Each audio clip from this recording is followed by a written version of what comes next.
everyone, welcome back to Nursery Classes and this is Naishri। आज के इस video में मैं पेट एग्जाम के लिए कंप्लीट सिलेबस डिस्कस करने वाली हूँ।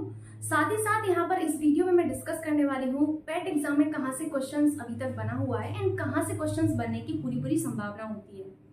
यहाँ पर ऐसे स्टूडेंट्स जो पहली बार इस एग्जाम को देने वाले हैं, साथ ही साथ ऐसे स्टूडेंट जिन्होंने पहले एग्जाम दिया हुआ है, दोनों तरीके के स्टूडेंट्स के लिए ये जानना बहुत जरूरी है कि इस एग्जाम का सिलेबस क्या है। बिकॉज इस सिलेबस से ही आपको पता चलता है कि आपका जो एग्जाम है इसकी रिक्वायरमेंट क्या है। विदाउट रिक्वायरमेंट इस एग्जाम को क्रैक करना बहुत ही मुश्किल होता है। बिकॉज उस टाइम ऐसा होता है जैसे आप अंधेरे में तीर चला रहे हैं, लेकिन यहाँ पर आपको अंधेरे में तीर नहीं चलाना है। यहाँ पर आपको स्मार्ट वे में मेहनत करनी है ताकि इस एग्जाम में बहुत ही अच्छा स्कोर पहली बार में लाया जा सके। आज मैं इस वीडियो में बेसिकली जो टारगेट करूंगी वो इस टॉपिक पर भी करूंगी, सिलेबस को डिस्कस करने के अलावा कि दिए गए टॉपिक से आपके किस तरीके के क्वेश्चंस बनते हैं, किन चीजों पर आपको मोस्टली फोकस करना चाहिए। आइए देखते हैं। सबसे पहला आपको मैं यहाँ पर इंडियन इकोनॉमी डिस्कस करूंगी। इंडियन इकोनॉमी इसलिए मैं डिस्कस कर रही हूँ क्योंकि जो आपको मैं क्लासेस दूंगी यूट्यूब पर, उसमें सबसे पहले मैं इंडियन इकोनॉमी ही आपको कवर कराऊंगी। ऐसा मैं इसलिए कर रही हूँ क्योंकि जो आपका इकोनॉमी वाला सेक्शन है वो मोस्टली स्टूडेंट्स को थोड़ा सा टफ लगता है। अभी आपके एग्जाम में टाइम है, आपके 30 अगस्त तक फॉर्म फिल होने हैं। उसके बाद आपको लगभग आप मानकर चलिए कि आपको 1.5 से 2 महीने का टाइम दिया जाएगा। आपके पास लिमिटेड टाइम है। इस लिमिटेड टाइम में आपको सबसे पहले मैं इकोनॉमी पढ़ने को कहूंगी। वो इसलिए क्योंकि ये थोड़ा सा टफ होता है। जब आप इकोनॉमी पहले से पढ़ लेंगे तो एक तरीके से आप जो है अश्योर हो जाएंगे कि आपका एक सब्जेक्ट क्लियर हो गया जो थोड़ा सा आपको टफ लगता था। इसके बाद आपको 1 बाय 1 करके सारे सब्जेक्ट्स को क्लियर करने हैं। देखिए, इस टाइम को मैनेज करना बहुत जरूरी है। मैंने आपको कल भी कहा था और आज भी कहूंगी, समय इंसान को सफल नहीं बनाता है, समय का सही उपयोग ही इंसान को सफल बनाता है। तो आपको इस समय का सही इस्तेमाल करना है ताकि पहली बार में ही इस एग्जाम में आपको सफलता मिल सके। आइए शुरुआत करते हैं। सबसे पहले मैं इंडियन इकोनॉमी डिस्कस करने वाली हूँ कि इंडियन इकोनॉमी में आपका सिलेबस क्या है पेट एग्जाम के लिए एंड आपको बेसिकली किस टॉपिक में क्या पढ़ना चाहिए ताकि जो आपका एग्जाम है इसमें जो क्वेश्चंस आए वो आप आसानी से सॉल्व कर सकें। सबसे पहला आप देख सकते हैं भारतीय अर्थव्यवस्था 1947 टू 1991। इसका मतलब ये है कि आपकी भारतीय अर्थव्यवस्था में 1947 से 1991 तक जो भी रिफॉर्म्स हुए हैं आपको वो सारे रिफॉर्म्स पढ़ने हैं। इसमें फिर दिया गया है योजना आयोग। आपको सबसे पहले योजना आयोग के बारे में पढ़ना है कि योजना आयोग का गठन कब हुआ था। आप सभी को पता होगा योजना आयोग का जो गठन है ये आपका कब हुआ था, 15 मार्च को हुआ था। कब हुआ था? 15 मार्च 1950 को हुआ था। योजना आयोग का कार्य क्या है ये आपको पता होना चाहिए। योजना आयोग के अध्यक्ष कौन होते हैं ये आपको पता होना चाहिए। इसके बाद जो योजना आयोग है इनके स्थान पर किसका गठन किया गया था? तो नीति आयोग का गठन किया गया था। कब किया गया था? पता होगा आपको, 1 जनवरी 2015 को इनका गठन किया गया था। अध्यक्ष कौन होते हैं ये आपको पता होना चाहिए। वर्तमान में इनके सीईओ कौन है ये भी आपको पता होना चाहिए। ठीक है। इसके बाद आपका जो दूसरा टॉपिक है इसी में आपका पंचवर्षीय योजनाएं यानी कि 5 ईयर प्लान्स। 5 ईयर प्लान्स में आपको सबसे पहले ये पता होना चाहिए कि जो ये 5 ईयर प्लान्स हैं इनको बनाता कौन है। 5 ईयर प्लान्स जो है ये कितने 5 ईयर प्लान्स हैं ये आपको पता होना चाहिए। पहला 5 ईयर प्लान जो कि 1951 से आपका शुरू हुआ था तो कब तक चला था। पहला 5 ईयर प्लान जो है आपका, इसमें किस क्षेत्र पर फोकस किया गया था, किस मॉडल पर आपका ये आधारित है ये आपको पता होना चाहिए। जैसे पहला 5 ईयर जो प्लान था ये हेराडोमर मॉडल पर आधारित था, 1951 से शुरू हुआ था। और ये जो आपका 5 ईयर प्लान था, पहला 5 ईयर प्लान, इसमें कृषि क्षेत्र पर आपका बेसिकली फोकस किया गया था। ऐसे ही आप दूसरी पंचवर्षीय योजना को उठाइए। दूसरी पंचवर्षीय योजना में देखिए कि दूसरी पंचवर्षीय योजना कब से कब तक रही है एंड इस पंचवर्षीय योजना में बेसिकली किस क्षेत्र पर फोकस किया गया है। इसमें कृषि के अलावा उद्योगों पर भी आपका फोकस किया गया था। राउरकेला, भिलाई, ये इस्पात संयंत्र इसी टाइम आपके स्थापित किए गए थे एंड इसी में आपको ये देखना है कि आपका मॉडल पर आधारित है। तो पीसी महानलोविश मॉडल पर आपका ये आधारित है। ये क्वेश्चन बहुत बार एग्जाम में बना हुआ है, इसीलिए मैं आपको इतना डीपली बता रही हूँ। तो इस तरीके से जो आपके 5 ईयर प्लान्स हैं इनको आपको पढ़ना है। एक 5 ईयर प्लान्स आपको उठाना है। शुरुआत के 5 5 ईयर प्लान आपकी महत्वपूर्ण है, मैं पहले बता देती हूँ, और उसके बाद के 5 ईयर प्लान को बस आपको ऐसे देख लेना है। जब आपका तीसरा 5 ईयर प्लान हो जाता है उसके बाद आपका जो है एकल योजना चलती है, 1966 टू 1969 तक चलती है। और इस बीच में एक बहुत ही बड़ा रिफॉर्म होता है, वो होता है हरित क्रांति को लेकर, ग्रीन रेवोल्यूशन को लेकर। ये आपको बहुत अच्छे से पढ़ना है। आपके सिलेबस में देखिए मेंशन किया गया, मैं एक एक चीज लिंक करके आपको बता रही हूँ। योजना आयोग, नीति आयोग, इसका पंचवर्षीय योजना से क्या संबंध है योजना आयोग का। उसके बाद मैंने बताया कि इन्हीं पंचवर्षीय योजना में आपका हरित क्रांति कैसे शुरू किया गया।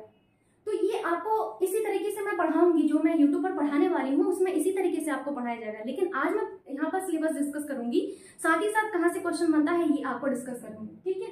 तो आपको ये हरित क्रांति के बारे में अच्छे से पढ़ लेना है। नेक्स्ट टॉपिक देखिए, मिश्रित अर्थव्यवस्था का विकास, निजी एवं सार्वजनिक क्षेत्र।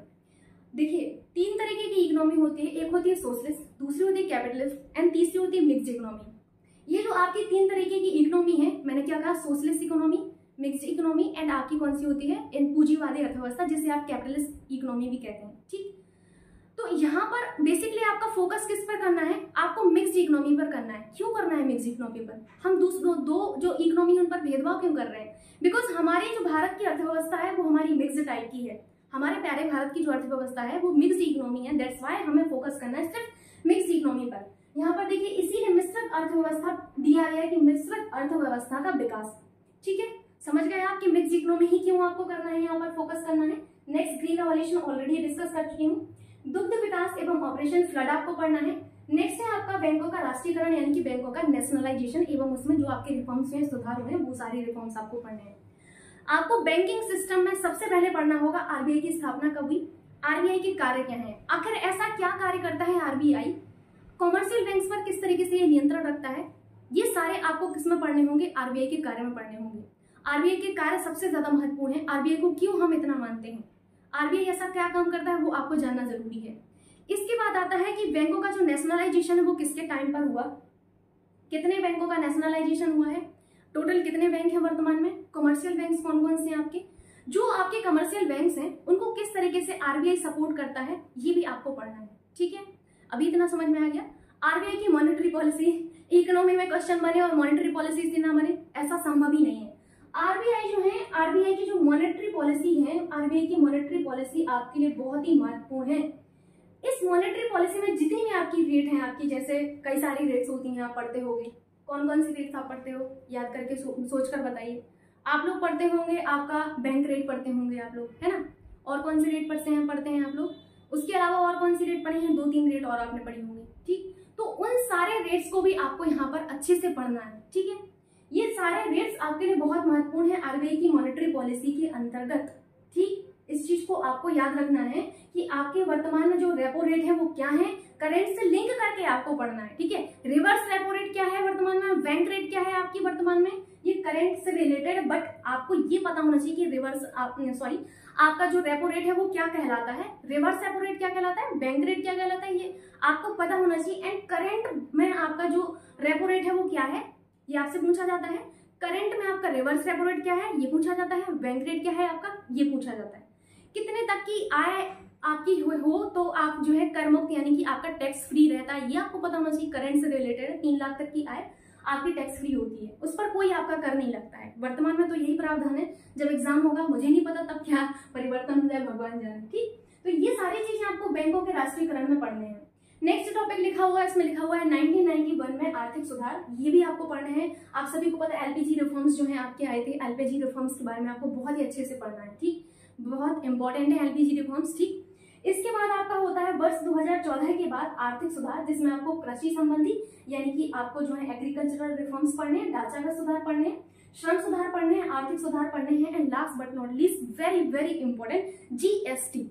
अब मैं आपको जीएसटी नहीं पढ़ाऊंगी, मैं आपको पूरा टैक्स पढ़ाऊंगी। उसमें मैं डायरेक्ट टैक्स पढ़ाऊंगी, इनडायरेक्ट टैक्स पढ़ाऊंगी। इनडायरेक्ट टैक्स में आपको जीएसटी पढ़ाया जाएगा, एंड डायरेक्ट टैक्स में आपको इनकम टैक्स पढ़ाऊंगी, मैं आपको एसटीटी पढ़ाऊंगी, यानी कि आपका जो सिक्योरिटी ट्रांजेक्शन टैक्स होता है वो पढ़ाऊंगी। वैल्थ टैक्स में आपको पढ़ाऊंगी।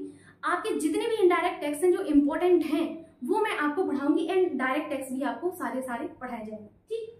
सो ये रहा आपका कंप्लीट डिस्कशन इकोनॉमी के बारे में, जो आपको पढ़ना है और कहाँ से क्वेश्चन बनता है, ये बहुत इंपॉर्टेंट है। जीएसटी से तो क्वेश्चन बनना ही बनना है।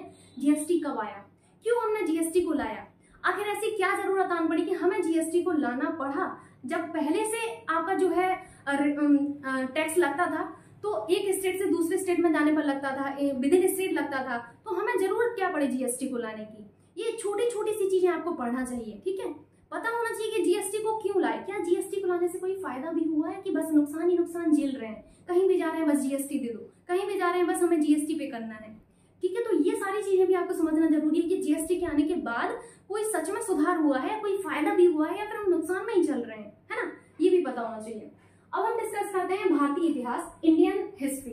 इंडियन हिस्ट्री में आपका जो इंडस वैली सिविलाइजेशन है, इस इंडस वैली सिविलाइजेशन में जितने भी आपके इंडस वैली सिविलाइजेशन से संबंधित आपके स्थल हैं वो आपको पढ़ना है। जो स्थल हैं वो किस नदी के किनारे हैं वो आपको पढ़ना है। किस स्थल की खोज किसने की थी, 2-4 आपको याद रखना है, पूरे आपको याद नहीं रखना है, वो मेरी जिम्मेदारी, याद करवाने की जिम्मेदारी नई हिस्ट्री मैम की। ठीक है, आपको बस क्या करना है, जब से क्लास स्टार्ट हो डेली आपको उपस्थित रहना है, डेली आपको प्रेजेंट लगवाना है, डेली आपको नोट्स बनाने हैं मेरे साथ रह के, बिकॉज मैं नोट्स बनवाती हूँ, एक एक शब्द मैं खुद से लिखती हूँ, मैं पढ़ाया शब्द नहीं लेती हूँ, मैंने कुछ भी टाइप करके नहीं लिया हुआ है, मैं सारा खुद पढ़ाऊंगी, आपको एक एक शब्द मैं लिखवाऊंगी, तो आपको भी मेरे साथ लिखना है। ठीक, गारंटी मैं देती हूँ कि आपका 99 परसेंटाइल नहीं आया ना तो मैं यहाँ पर पढ़ाना छोड़ दूंगी, बस आपको सारे क्लासेस देखने हैं।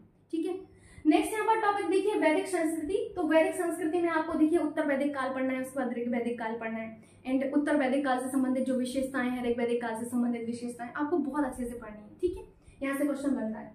बौद्ध धर्म, अगर मैं बौद्ध धर्म की बात करूं तो बौद्ध धर्म में बेसिकली आपको जो फोकस करना है वो गौतम बुद्ध पर करना है। आप 1 मिनट दीजिएगा, मैं फोन लेकर आती हूँ। ये देखिए मैं इसमें देखती हूँ क्योंकि इतना तो कोई याद नहीं कर सकता है सिलेबस को इतनी कैपेसिटी तो मेरी भी नहीं है, मैं बार बार कहती हूँ मैं रोबोट नहीं हूँ। तो देखिए यहाँ पर दिया गया है आपको पूरा नहीं एकदम से रट्टा मार लेना है कि बौद्ध धर्म है तो पूरा नहीं, इसमें आपका अलग से लिखा गया है गौतम बुद्ध के आगे, सॉरी बौद्ध धर्म के आगे गौतम बुद्ध जीवनी एवं शिक्षाएं। तो आपको गौतम बुद्ध की जीवनी बहुत अच्छे से पढ़नी है, गौतम बुद्ध की शिक्षाएं बहुत अच्छे से पढ़ लेनी है। That's it. नेक्स्ट आपका है जैन धर्म। जैन धर्म में आपका लिखा गया है महावीर जीवनी एवं शिक्षाएं। अगेन सिर्फ और सिर्फ फोकस रखना है आपको महावीर स्वामी पर, उनकी जीवनी पर, और उनकी दी गई जो शिक्षाएं हैं उन पर आपको मेन फोकस रखना है। ओके, इतनी चीजें क्लियर हुई हैं आपको कि एक्चुअल में करना क्या है। ये मानती हूँ कि नंबर ऑफ सब्जेक्ट ज्यादा है पर सिलेबस तो लिमिटेड है, सिलेबस आपका बहुत लिमिटेड है, क्योंकि यहाँ पर आपको एक एक जो टॉपिक है ना उसके आगे दिया गया है कि आपको किस चीज पर फोकस करना है, एम्फेसाइज किस चीज पर करना है, आपको सारे टॉपिक पर एम्फेसाइज नहीं करना है आपको। नेक्स्ट देखिए यहाँ पर मौर्य वंश लिखा है, तो मौर्य वंश में साफ साफ इन्होंने दिया है अशोक के बारे में कि आपको सम्राट अशोक के बारे में अच्छे से पढ़ना है। मौर्य वंश में आपके जो शासक हैं उन शासकों में सबसे ज्यादा फोकस आपको अशोक पर ही रखना है। मैं सिर्फ और सिर्फ अशोक नहीं पढ़ाऊंगी, मैं अगेन कह देती हूँ मैं पूरा मौर्य आपको सम्राट पढ़ाऊंगी, उसके बाद जो मेन फोकस रहेगा वो मेरा अशोक पर ही रहेगा। ओके, नेक्स्ट जो टॉपिक है वो गुप्त वंश है। गुप्त वंश में दिया गया है समुद्रगुप्त और आपको चंद्रगुप्त द्वितीय पर मेन फोकस अपना रखना है। ठीक है, नेक्स्ट होता है आपका हर्षवर्धन, राजपूत काल, सल्तनत काल के बारे में आपको पढ़ना है। मुगल साम्राज्य में आपके जितने भी रिफॉर्म्स हुए हैं वो सारे आपको पढ़ने हैं। मराठा साम्राज्य आपको पढ़ना है। ब्रिटिश राज्य का अभ्युदय एवं आपका जो प्रथम स्वतंत्रता संग्राम है, प्रथम स्वतंत्रता संग्राम। अब ये देखिए जो आपका प्रथम स्वतंत्रता संग्राम है ना, ये बहुत महत्वपूर्ण है। प्रथम स्वतंत्रता संग्राम के बारे में जितनी भी चीजें आपको मिले वो सारी चीजें आपको पढ़ना है, बिकॉज प्रथम स्वतंत्रता संग्राम से हमेशा ही क्वेश्चन बनता है। तो मेन फोकस आपको अपना प्रथम स्वतंत्रता संग्राम पर ही रखना है। इतने सारे टॉपिक हैं लेकिन आपको इस चीज को याद रखना है कि इन टॉपिक में हमारा प्रथम स्वतंत्रता संग्राम वेरी वेरी इंपॉर्टेंट, हमारा Indus valley civilisation very very important, बौद्ध और जैन धर्म इनके बिना तो मतलब आप ये मान लीजिए कि यहाँ से क्वेश्चन बनता है आपका। ठीक है, नेक्स्ट है ब्रिटिश राज्य का सामाजिक आर्थिक प्रभाव। ये आपको पढ़ना है कि ब्रिटिश आपका जो साम्राज्य है उसके बाद किस तरीके से सामाजिक एंड आपके आर्थिक जो है रिफॉर्म आपके जो प्रभाव है वो हुए। ठीक है, दूसरा हम डिस्कस करने वाले हैं भारतीय राष्ट्रीय आंदोलन, Indian national movement. Indian national movement में आपको क्या पढ़ना है, स्वाधीनता आंदोलन के प्रारंभिक वर्ष आपको यहाँ पर पढ़ना है। देखिए अगर मैं बात करूं भारतीय राष्ट्रीय आंदोलन की, बहुत सारे लोगों को कंफ्यूजन होता है कि मैम कहाँ से कहाँ तक पढ़ना है भारतीय राष्ट्रीय आंदोलन में। तो यहाँ पर आपको 1857 से, कहाँ से 1857 से जब तक हमारा प्यारा भारत स्वतंत्र नहीं हो जाता है 1947 तक की सभी घटनाओं को बहुत अच्छे से पढ़ना है। और मैं आपको वादा करती हूँ कि यहाँ आपकी जितनी भी घटनाएं हुई ना मैं आपको माउथ पर रटवा दूंगी, ऐसा कोई सी भी घटना नहीं होगी जो आपको याद ना हो। मैं आपको इतनी वीडियोस दूंगी जिसमें आपकी डेट से रिलेटेड आपके जो है चीजें होंगी कि आपको सारी याद हो जाएंगी। तो आपको यहाँ पर फोकस रखना है आपके स्वाधीनता आंदोलन के प्रारंभिक वर्ष आपके याद कहें आप भारतीय राष्ट्रीय आंदोलन की बात की जाए तो भारतीय राष्ट्रीय आंदोलन में हम 1857 से 1947 तक की सारी घटनाओं को पढ़ते हैं। That's it. नेक्स्ट हमारा स्वदेशी तथा सविनय अवज्ञा आंदोलन, और इसमें बताया गया है कि आपको गांधी जी और उनके जो आपके साथ क्रांतिकारी थे उन सभी के बारे में बहुत अच्छे से पढ़ना है। यहाँ पर आपको गांधी एरा जो है बहुत अच्छे से पढ़ना है। गांधी जी के द्वारा किए गए जितने भी आपके आंदोलन है वो सारे आपको पढ़ने हैं। गांधी जी के आंदोलन आप सभी को पता होगा, अहमदाबाद मिल हड़ताल, खेड़ा आंदोलन, चंपारण एंड इनका सविनय आंदोलन, असहयोग आंदोलन एंड इनके जितने भी आंदोलन थे ना, उन सभी आंदोलनों को आपको बहुत अच्छे से पढ़ना है। कौन सा कब हुआ, कौन सा कब नहीं हुआ, वेरी वेरी इंपॉर्टेंट। आपसे सीक्वेंस पूछा जाता है, 4 आंदोलन इनके दे दिए जाएंगे, पूछिएगा, इनको क्रम से लगाइए। फेवरेट क्वेश्चन है यूपीएससी का, तो ये आपको बहुत अच्छे से याद रखना है, ठीक है। वो मेरी जिम्मेदारी है कि मैं कैसे याद रखवाती हूँ। नेक्स्ट है आपका क्रांतिकारी आंदोलन तथा उग्र राष्ट्रवाद का उदय, ये भी आपको पढ़ना है, उग्र राष्ट्रवाद का उदय। इसके बाद है आपका भिलाई संशोधन तथा ब्रिटिश इंडिया एक्ट 1935। भाई इसमें तो जान बसती है हमारे संविधान की। हमारे संविधान की बहुत सारी चीजें इसी एक्ट से ली गई है 1935 के।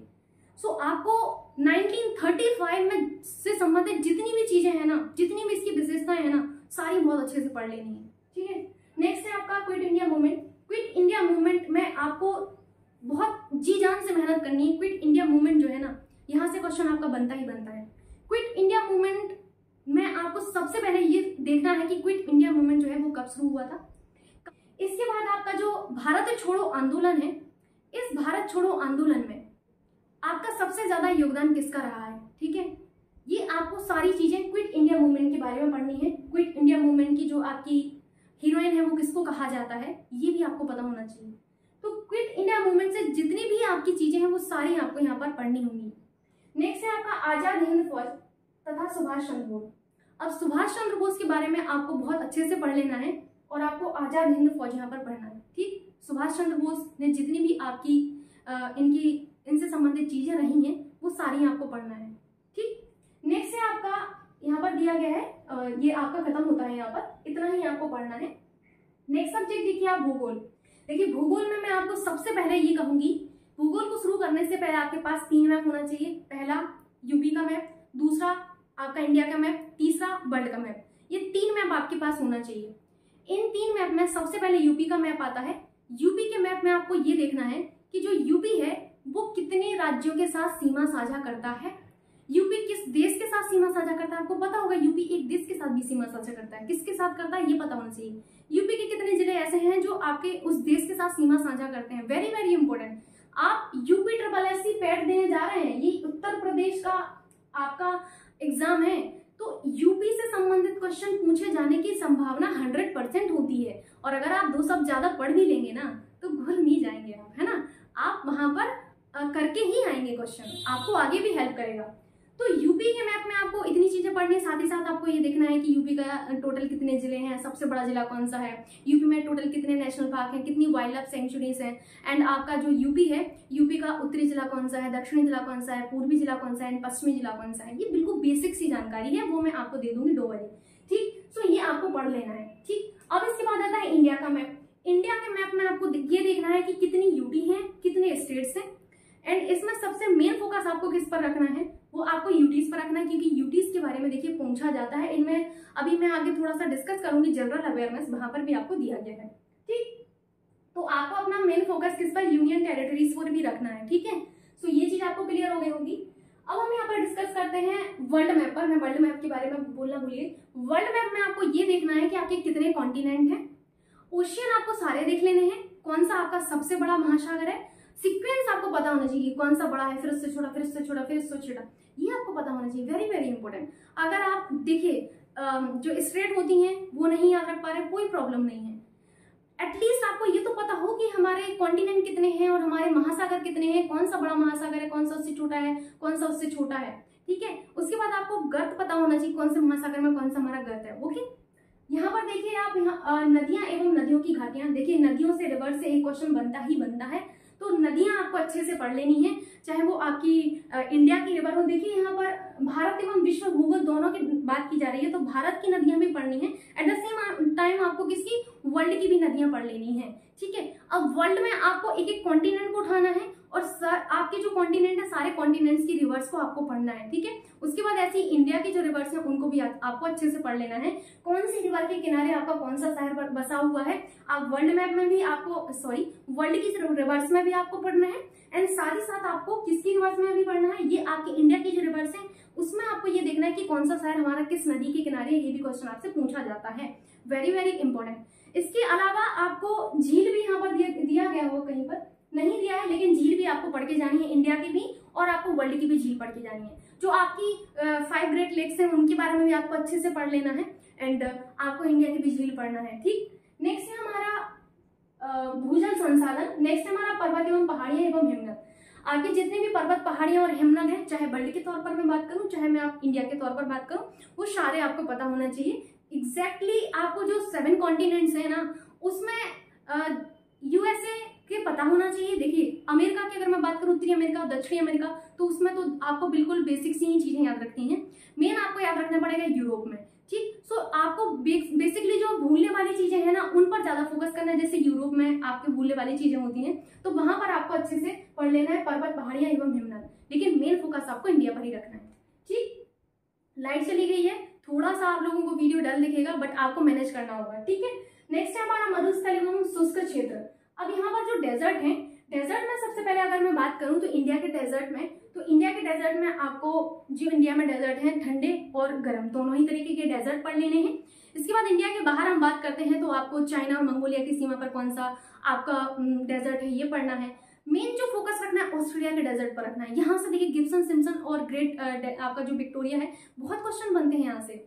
तो आपने क्या करना है कि ऑस्ट्रेलिया के जो आपके डेजर्ट हैं इनके बारे में अच्छे से जानकारी प्राप्त करनी है आपको। एट द सेम टाइम आपको चिली में जो आपका डेजर्ट है वो बहुत ज्यादा सूखा, सबसे शुष्क मरुस्थल वो है आपका पूरे विश्व की बात की जाए तो वो भी आपको यहाँ पर याद रखना होगा। मेरा कहने का मतलब ये है कि आपको इंडिया के भी याद रखने हैं, और अगर वर्ल्ड की बात करें तो आपको मेन फोकस किस कॉन्टिनेंट पर रखना है, ऑस्ट्रेलिया पर रखना है, बिकॉज यहाँ पर सबसे ज्यादा डेजर्ट है। ओके, नेक्स्ट हमारा टॉपिक होता है कौन सा, खनिज संसाधन। अब मैं खनिज संसाधन की बात करूं तो इसमें भारत के खनिज संसाधन पर आपको मेन फोकस अपना रखना है। किस पर, भारत के जो खनिज संसाधन है इन पर आपको मेन फोकस रखना है अपना। वर्ल्ड के खनिज संसाधन पे इतना आपको फोकस नहीं रखना है। बेसिक सी जानकारी अगर प्राप्त करना हो तो आप अपनी इच्छा शक्ति के अनुसार बिल्कुल प्राप्त कर सकते हैं। थक गए हैं क्या आप लोग सुन के? अभी थकना नहीं है आपको, क्योंकि पता है आपको यहाँ पर थकने से कुछ नहीं होगा। अब ये जंग शुरू हो चुकी है, कितने दिनों से आप सभी लोग पैट का वेट कर रहे थे। मेरे पास हर रोज कोई ना कोई कमेंट आता था कि मैम पैट एग्जाम कब होगा, पैट एग्जाम कब होगा। फाइनली वो दिन आ चुका है जब पैट एग्जाम के लिए नोटिफिकेशन आपका आउट हो चुका है। तो ये समय है कुछ कर दिखाने का और अपने आप से बोलने का कि न थके हैं पाँव ना ही हिम्मत हारी है, न थके हैं पाँव ना ही हिम्मत हारी है। ये खेल जिसने भी शुरू किया हो, लेकिन इस खेल को जीतने की अब हमारी बारी है। ठीक है, सो यही आपको अपने मन में बोलना है। नेक्स्ट देखिए, भारत एवं विश्व का राजनीतिक भूगोल, मैं ऑलरेडी डिस्कस कर चुकी हूँ इस पर।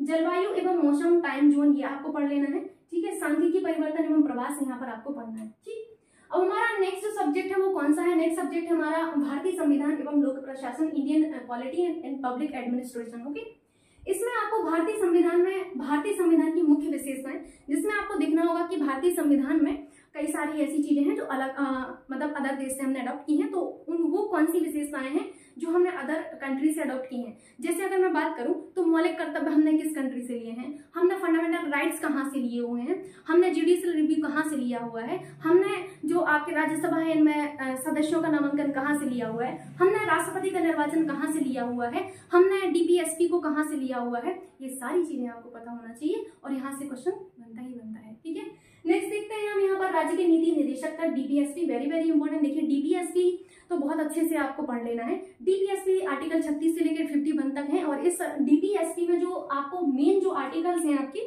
वो कौन से मैं एक बार बता देती हूँ।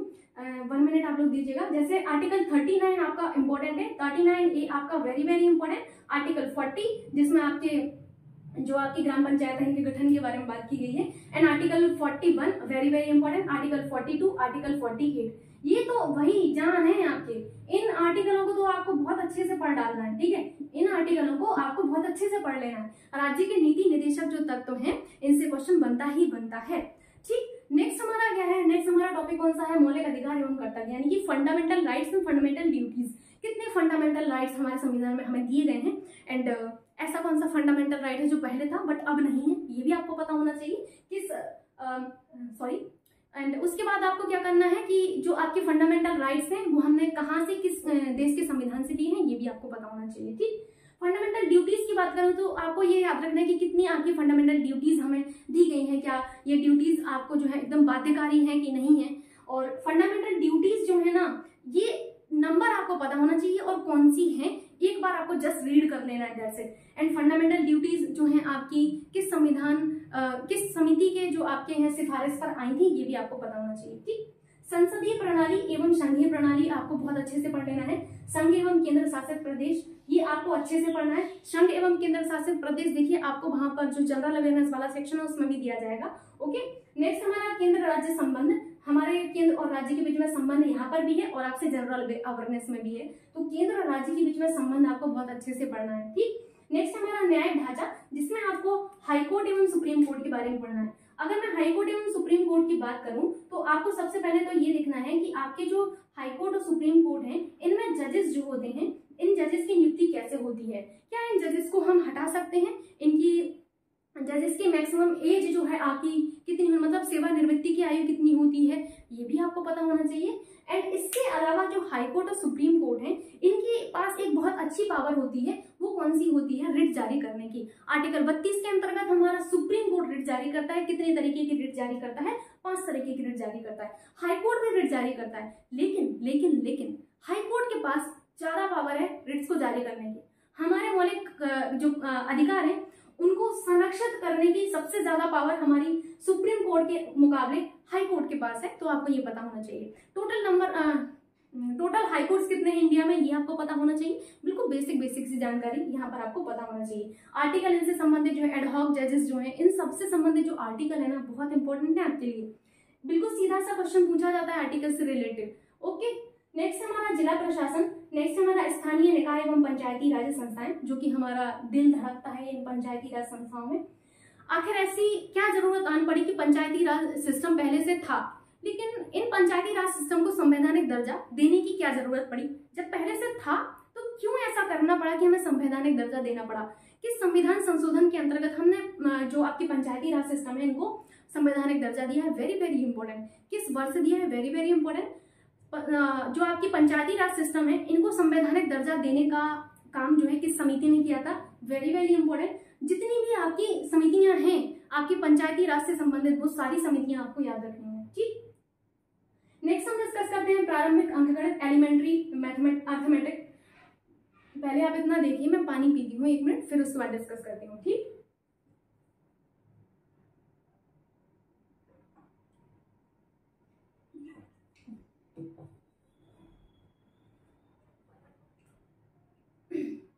एलिमेंट्री अर्थमेटिक बिल्कुल बेसिक सा क्वेश्चन आता है। ऐसा क्वेश्चन कोई सा भी नहीं आता अर्थमेटिक में जो आप न कर पाए। अगर आपको बेसिक मैथमेटिक्स आती है देन आप कर सकते हैं। ओके, हमारा है पूर्ण संख्या, भिन्न एवं दशमलव आपको यहाँ पर पढ़ना है, प्रतिशतता यानी कि परसेंटेज पढ़ना है, साधारण अंकगणितीय समीकरण पढ़ना है, वर्ग एवं वर्गमूल पढ़ना है, घात अंक एवं घात पढ़नी है, एंड एवरेज आपको पढ़नी है। ठीक, तो इसमें तो मुझे नहीं लगता कि एकदम से मैं बता पाऊँ कि ऐसा ही क्वेश्चन बनेगा। ये तो बिल्कुल बेसिक से क्वेश्चन यहाँ पर बनते हैं जो आप कर सकते हैं। नेक्स्ट है हमारा सामान्य हिंदी, जिसमें आपको संधि, विलोम शब्द, लिंग, पर्यायवाची, वाक्यांशों के लिए एक शब्द, समश्रुत भिन्नार्थक शब्द। जैसे समश्रुत भिन्नार्थक शब्द में जैसे एक अंश होता है कंधा और एक अंश होता है क्या, पता ही होगा, तो वो आपको यहाँ पर पढ़ना है। उसके बाद है आपका मुहावरे, लोकोक्तियां, सामान्य अशुद्धियां, लेखक एवं रचनाएं। ये एक ऐसा टॉपिक है जो हमने 11th-12th में पढ़ा था। लेखक एवं रचनाएं, गद्य एवं पद्य दोनों की पढ़ना है। इसको मैं यहाँ पर लिख देती हूँ, गद्य एवं पद्य दोनों की ही रचनाएं आपको यहाँ पर पढ़नी होंगी। ठीक है, तभी आपका काम बन पाएगा। तो गद्य एवं पद्य की रचनाएं आपको पढ़नी है, ये मैं आपको पढ़ा दूंगी। नेक्स्ट है हमारा सामान्य अंग्रेजी, जिसमें आपसे अंग्रेजी व्याकरण के क्वेश्चंस होंगे और साथ ही साथ यहाँ पर अनसीन पैसेज होगा, वो आपको सॉल्व करने होंगे। सो ये आपके सब्जेक्ट थे। अभी और भी सब्जेक्ट बाकी हैं। फिर से मैं कहूंगी, न थके हैं पाँव न हिम्मत हारी है। ये खेल जिसने भी शुरू किया हो, लेकिन इस खेल को जीतने की अब हमारी बारी है। ठीक है, आइए डिस्कस करते हैं जो बचे हुए सब्जेक्ट्स हैं उनको एक बार जल्दी से। आप लोग थोड़ा सा टाइम दीजिएगा, इसको थोड़ा सा ओपन होने में टाइम लगता है फोन को। एक बार मैं बता दूंगी तो आपको एटलीस्ट क्लियर रहेगा। ठीक है, जस्ट गिव मी 1 मिनट।